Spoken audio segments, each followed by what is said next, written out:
My name is Abdirahman Olow, the former Senator of Wajir County.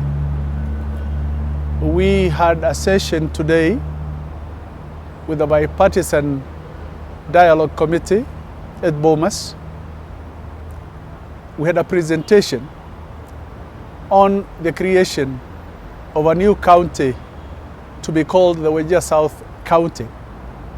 We've not spoken about how the delimitation will be done, but we gave what we thought was going to make it very viable in terms of potentials, in terms of opportunities, and in terms of community cohesion and integration. They listened to us like any other group that was presenting some memoranda, and we are optimistic that our plea will be heard. Wajir County is a very, very vast county. It measures 56,773 kilometers squared, and Wajir South, which we are proposing to actually form a new county, is over 21,461 square kilometers, slightly below the size of Mandera County.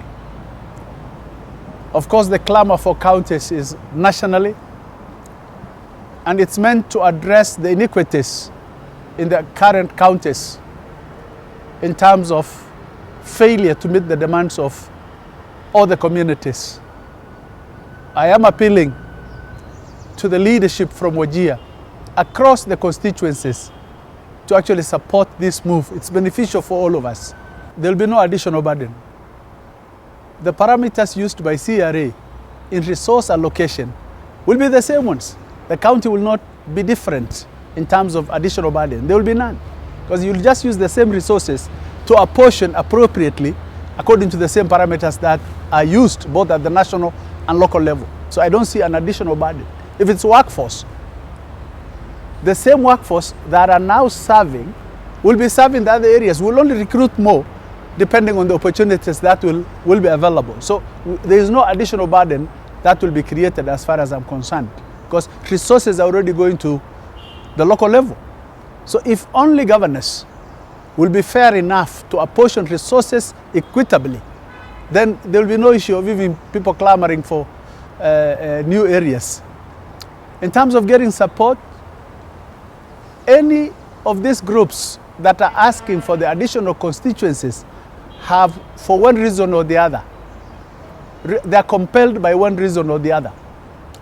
In our case, we have lots of potentials in the new proposed county.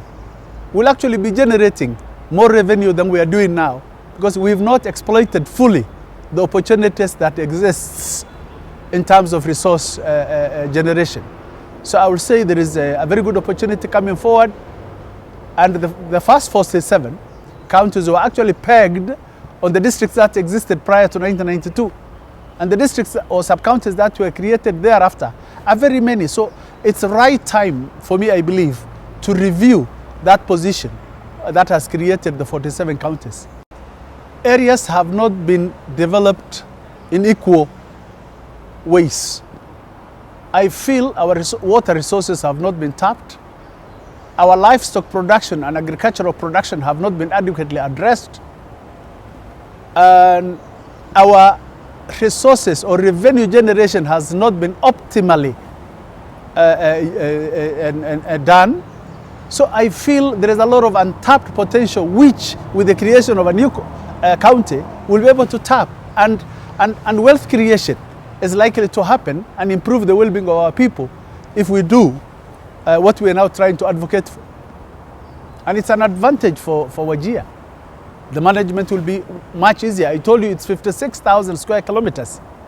You can imagine, how does one governor man 57,000 square kilometers? It will be less burden for the governor and less burden for the other members of parliament as well.